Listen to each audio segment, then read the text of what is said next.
sapo prezantuam 4 nënkryetarët e rinj, kemi nisur një proces me kryetarin. Partia Socialiste do të ketë të njëjtën mbështetje në zgjedhjet lokale siç pati në Fier. Duke kujtuar rezultatin e zgjedhjeve të 11 maj në Fier, zëvendëskryeministra Belinda Balluku thotë se fitoria do të jetë e njëjtë në të gjitha bashkitë ku do të bëhen zgjedhjet e pjesme lokale.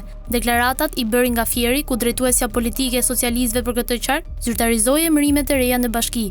Pas një pune shumë të mirë që është bërë këtu në Fier, duhet thënë që Fieri ka ndryshuar katërcipërisht, duhet një riorganizim i thellë dhe një ndarje e mirë e detyrave, digitalizimi i proceseve të bashkisë së Fierit dhe mbi të gjitha transparencë për qytetarët, diçka që kërkohet kudo sot në administratën publike dhe lokale.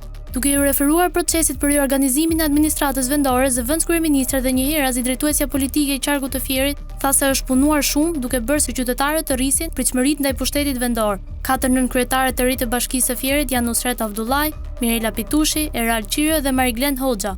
Besoj që me grupin e nënkryetarëve për Armandon puna do të jetë më e thjeshtë, territoret do të jenë më të mbuluara dhe qytetarët do të jenë më afër administratës lokale. Bashkia e Fierit ka tashmë strukturë të reorganizative me krijimin për herë të parë të drejtorive të përgjithshme.